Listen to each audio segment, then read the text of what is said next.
Eu sou Paulo de Tarso Garcia e minha pesquisa é essa. Bom dia para quem está assistindo a gente. Eu sou o André e hoje eu estou aqui com o professor Paulo de Tarso Garcia, certo? Muito obrigado, professor Paulo, por estar vindo aqui compartilhar um pouco aí da sua pesquisa, do seu conhecimento com a gente aqui do Cientificidade e todo mundo que está assistindo o quadro Minha Pesquisa é Essa. Eu queria primeiro assim que você falasse um pouco sobre a sua formação acadêmica, né? Qual foi a sua trajetória acadêmica até aqui? Obrigado, André, pelo convite, obrigado a todos. Então, eu sou formado em Química, bacharelado pela Universidade Federal de Goiás. Em 2012, eu pulei grau. Logo em seguida, eu ingressei no mestrado na mesma instituição, na UFG, em Goiânia, pelo programa de pós-graduação em Química.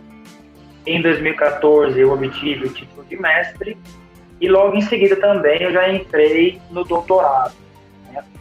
E em 2017, no finalzinho de 2017, eu concluí o meu doutorado, defendi a minha tese também pela UFG, pelo programa de pós-graduação em Química.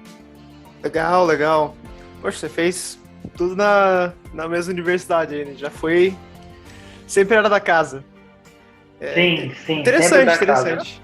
Interessante. Eu também estou fazendo já o mestrado na mesma instituição que eu fiz a graduação, então também já sou da casa no negócio.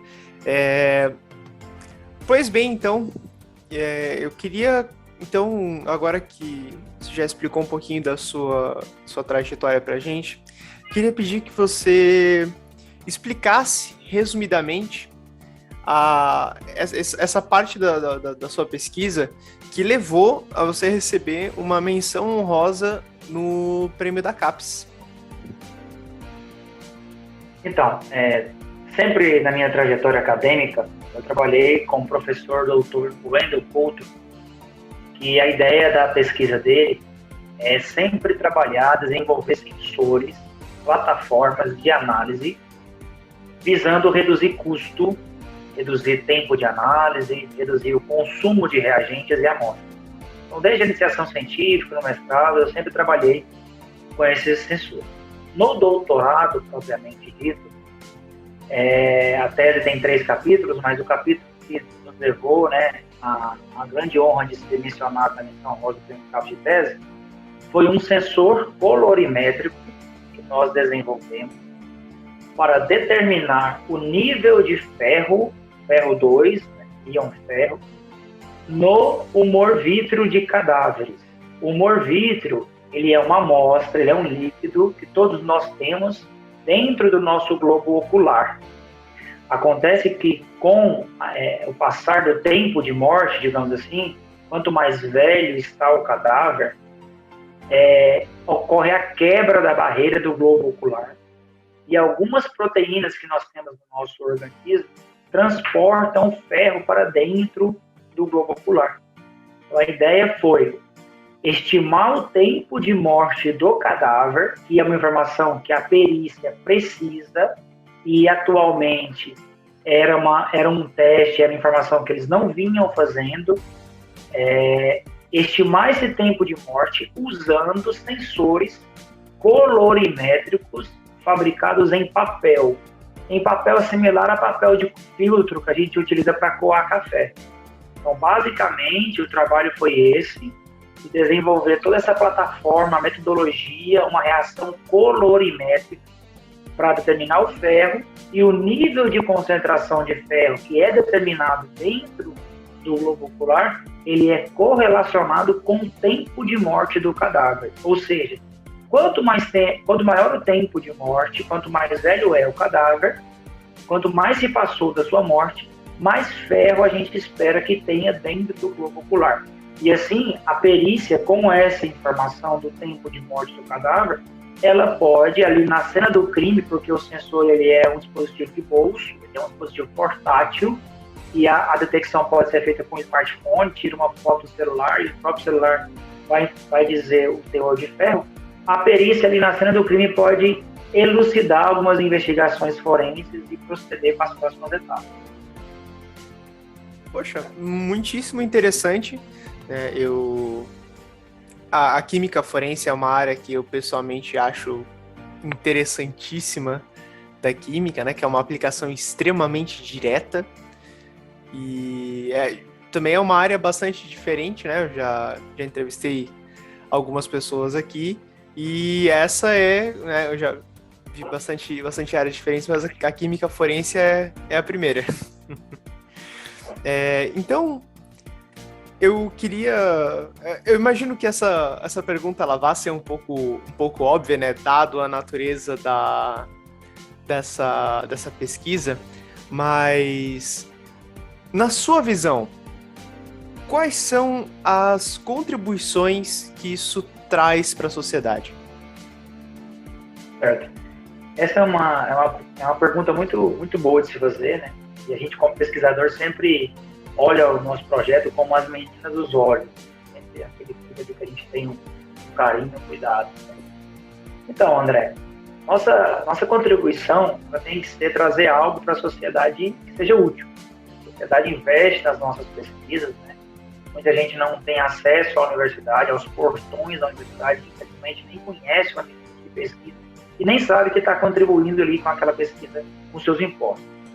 Então, nessa pesquisa propriamente dita, né, a gente espera, e é o que já tem tentado se fazer, é que esse dispositivo colorimétrico, dispositivo de bolso, dispositivo portátil, venha a ser utilizado pelas equipes forenses, né, pela polícia criminal, e assim as investigações forenses que demoram a acontecer devido a diversos fatores possam ser aceleradas, né, até chegar num possível assassino, por exemplo, elucidar um crime que está ainda com uma incógnita. Então, assim, eu digo que como uma contribuição principal para a sociedade desse sensor forense é auxiliar, de fato, com os trabalhos das equipes científicas criminais. Legal. Bastante interessante isso. Muito bom a gente ser capaz de resolver os crimes, né, com mais velocidade, né, porque isso é realmente um problema que a gente enfrenta. Eu queria saber se isso chegou a gerar, a gente escuta bastante hoje em dia, né, sobre o empreendimento nas universidades. Eu queria saber se a pesquisa chegou a gerar uma patente, alguma coisa assim, para esse sensor. Então, esse trabalho, é importante mencionar que ele foi desenvolvido em parceria, né, com pesquisadores da Unicamp, então foi pesquisadores da UFG, pesquisadores da Unicamp. Ele está em processo de escrita, né, da redação final, da patente, tem algumas correções que precisam ser sempre feitas, mas a ideia, sim, é proteger, né, a propriedade intelectual, isso é importante também. Nós, brasileiros, não temos muitos costumes de publicar tantas patentes, depositar tantas patentes, assim como nós temos de publicar artigos científicos, que é uma questão de cultura, do meu ponto de vista, e também dificuldade de entraves mesmo, né, de formulários, de processo de patenteamento junto ao órgão responsável, mas com relação a essa pesquisa, sim, nós temos ideia, temos a patente está escrita, de fazer o depósito dessa patente, mas o nosso principal objetivo é, de fato, trazer esse benefício para a sociedade.